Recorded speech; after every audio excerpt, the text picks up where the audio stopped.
Hello and welcome to our video today where I'm joined by our 2020 Leader of the Year, Laura Faulkner. Hi Laura. Hi Laura, Emma, how are you? yes, good thanks. Laura is Director of Shared Services at Nationwide and unlike all our other awards, Laura won the Leader of the Year and it's not one that you enter. Laura was chosen from our 2020 Procurement Power List. So it was a bit of a surprise to her on the day when she found out that she was the winner. I bet it was a Just a little surprise when bit. you heard your name, wasn't it, Laura?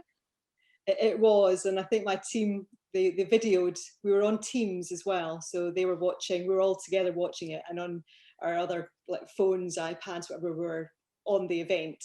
So everybody was watching me, recording me, watching Malcolm. So as the dawning came of when he tried to explain what I did for a living, and then I was like, that sounds familiar.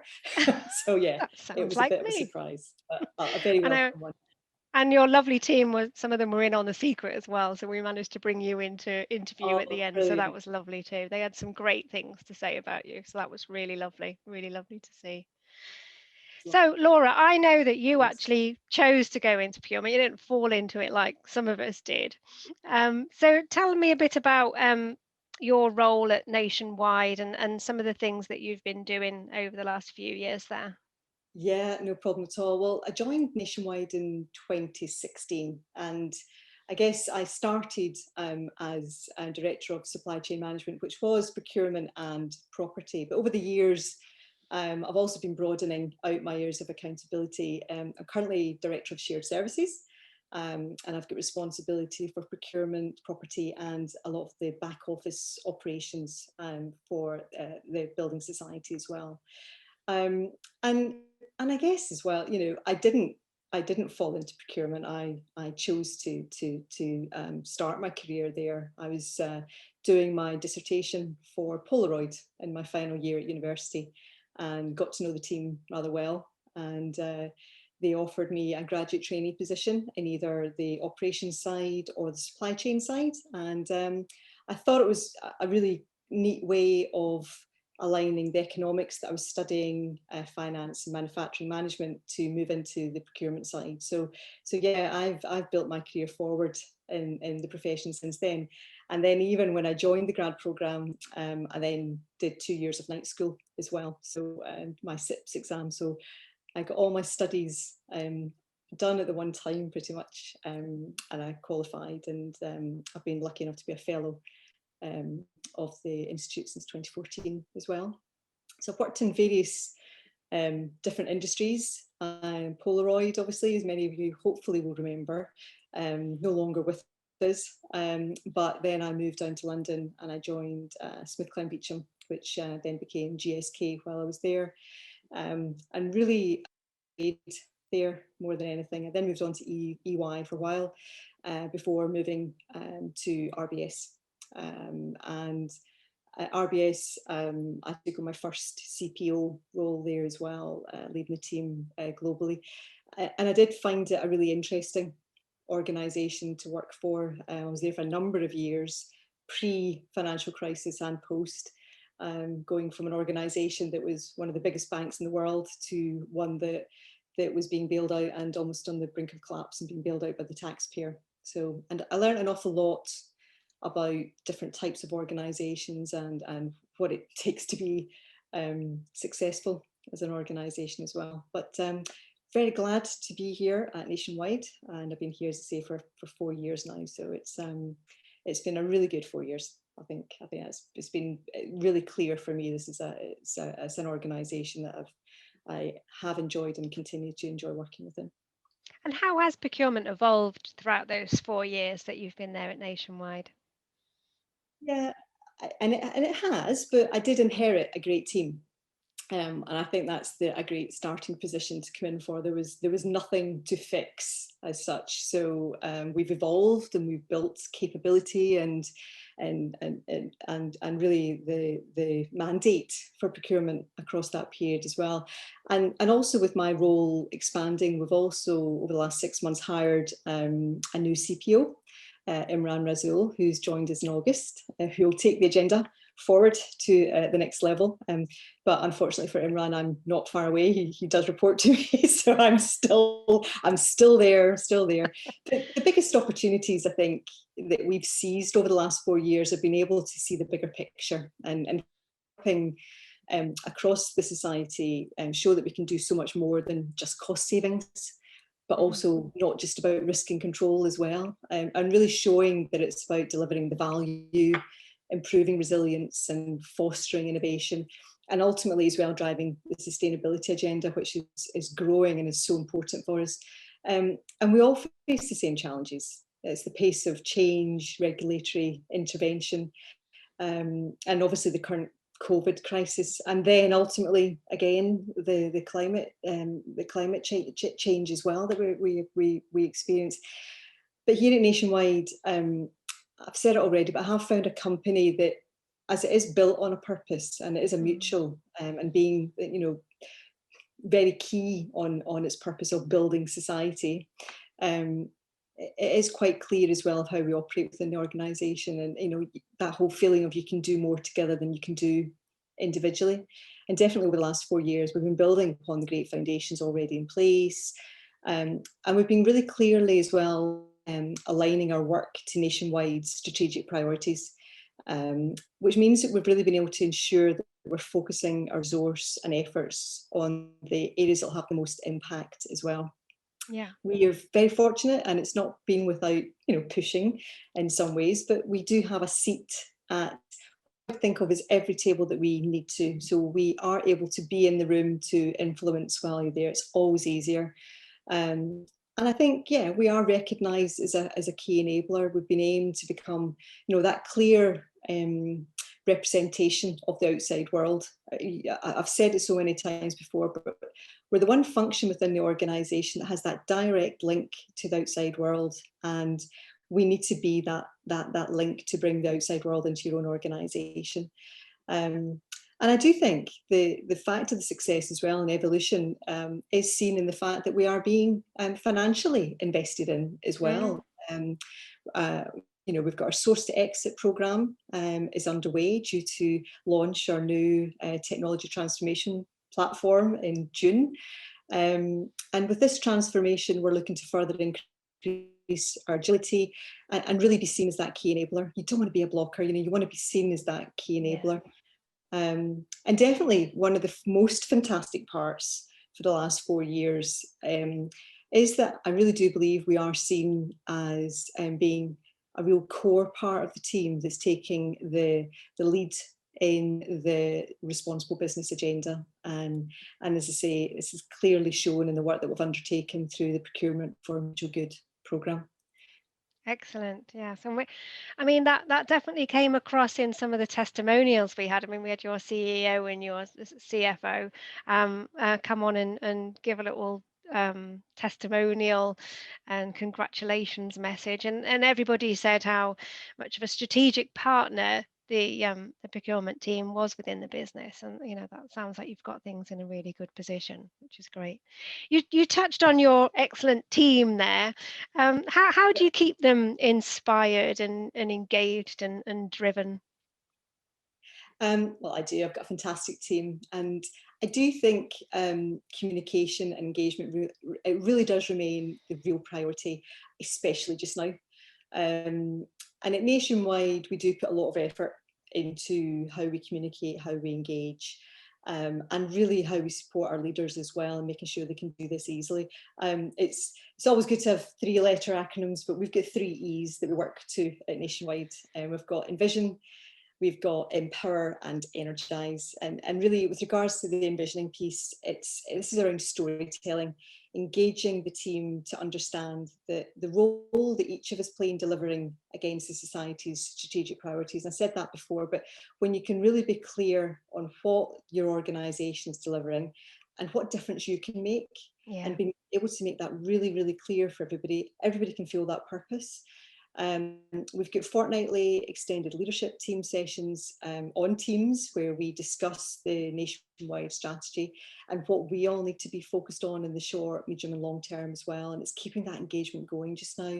Monthly webcasts where all colleagues can hear about the latest performance and the look ahead. As I say, communication is key. Everyone needs to know they can make a difference. And then when it comes to the team, they need to feel empowered in how they operate as well. And this is about creating a culture of, it might sound like a buzzword, but psychological safety. They need to feel safe that they can go and try things and we've got their back. And really they can operate freely. And a phrase that we use within Nationwide is accountable freedom.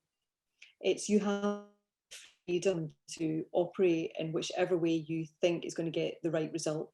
But we all do have certain levels of accountabilities. We have regulators, we are a regulated industry.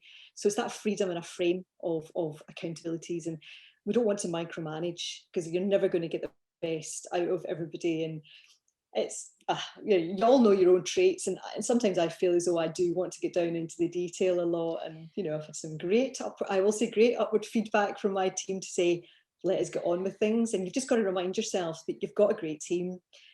Trust them and they know what they're doing. Yeah.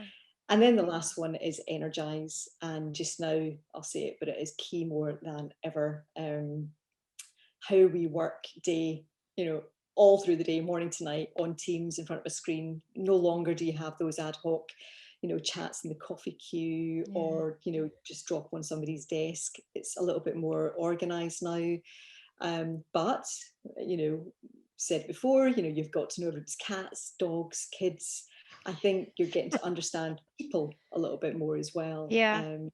And we've got a lot of support within Nationwide. We've now just introduced a Teams free zone between 11:30 and 1, which really at this point in time is just giving everybody, and I know they shouldn't have to, but giving everybody the permission to turn it off. Go do another piece of work, do a phone call, go for a walk, do something else. Have lunch, and particularly just now with homeschooling, have lunch with your kids if you've got kids at home or something along those lines. And it's just really understanding that everybody, particularly just now, has got their own personal story as well. Nobody's not been touched with what's going on. And I think it is just ensuring that you're alive to that situation. And you can do whatever you can do just to keep things a little bit more humane, a little bit more empathy as well. And I do think at this point in time, I think empathy is key, just a little bit more humanity. Yeah, definitely. I definitely agree with you. And we receive that kind of empathy from our management team here at CIPS, and it really means a lot to you as an individual to know that somebody's thinking of you and got your back. So yeah, Exactly. especially at this time. Look, taking you back to your earlier career, kind of what were some of the projects or highlights that you kind of got into? I'm trying to think of things that would inspire young leaders, really, of thinking of where you could get into to get seen or get the attention of senior management. Well, I guess I've had a number of key projects across my career. At GSK in particular, we were building GSK House on the A4, and this was at the time when the reverse auctions, the online auctions, were just kicking off, and bizarrely enough, I was one of the first to actually hold one of these auctions, and it was for kit that was going into the new headquarter building, and it was just being seen as somebody who was willing to learn, take a chance, and I think as well, know your stuff, know the details of the industry you're working in, but then utilize new technology and ways of working as well, so that you could see that you could do things in a slightly different way.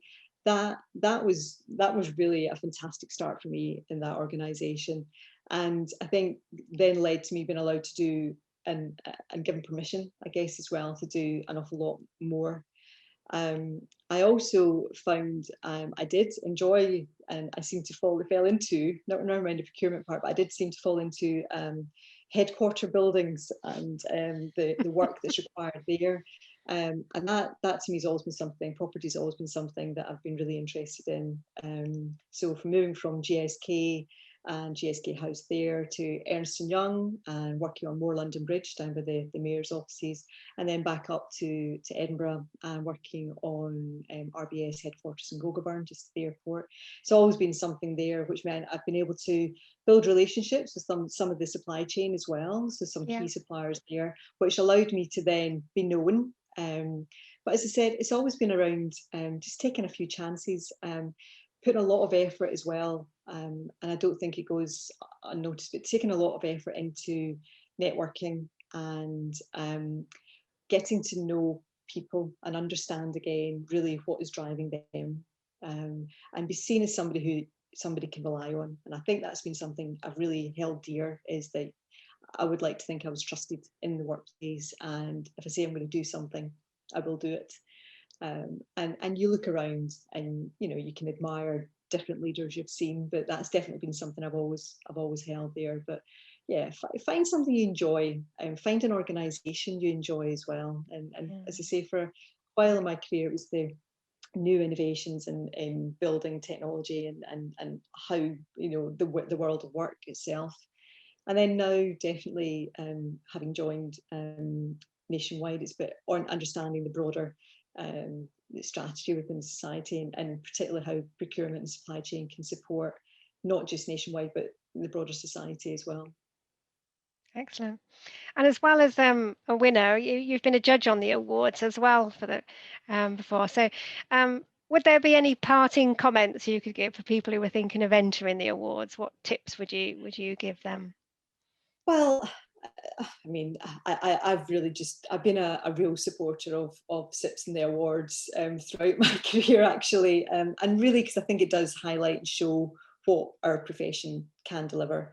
And even though as my role's expanded beyond procurement, I'm always so proud of the profession that is at my core and that I've started out in, and really the value that it can deliver to every organisation. And the awards are really a great way of getting, I say, external recognition as well for the great work that you have done internally. So my advice is really to look at the criteria for all of the award categories, and really have a look and see what projects or transformations you've undertaken, to see which one fits best. It might not be the most obvious one, just really take care. And then when starting to draft your submission, think about three things. Think about, first off, the situation you were in. Be clear in what you were aiming for. Make it easy for the judges to understand, what was the problem? What was it you were actually looking to resolve or improve? And then the next bit's about the target. What results did you actually achieve? And timing is really key here as well. You need to show that you've had enough time to embed whatever results are as well. So do you know what? It might be that this year's not the right year for a certain category, but fine well, like next year you will have embedded them, you'll have delivered, and that might be right as well. And then you've got the target. What tangible results did you achieve, and what proposal did you what roadmap did you take to get there? Really think about the evidence you can show here as well, and internal stakeholders are great. What testimonies can you take from those, press cuttings, etc. And another thing, a fresh pair of eyes when you've finished the submission. Use your internal resource. Not every organisation's got them, but if you've got an internal comms team or a PR team, let them have a look at it and see what they think as well. And as a judge, I'm looking for a submission that is focused and to the point as well. So, as I say, don't be afraid to get some help, and as I say, that fresh pair of eyes here, because we've all done some great work. And as I say, the key thing for me for the awards as well, and I think what we've seen, we were fantastically proud to get a highly commended for our Procurement for Mutual Goods programme this year at the CIPS Awards. And I think what it's done as well is given that gold seal to the work that we've been doing internally. And it means that our stakeholders internally can see that we are on the right road. And as I say, that itself's worth its weight in gold. Brilliant. Well, thank you very much, Laura, and congratulations to you and your team on your wins for this year. Well, we hope to be reading some more submissions in this year's awards from Nationwide, so hopefully we'll find some more great work that you've been up to. Thank you. Thank you.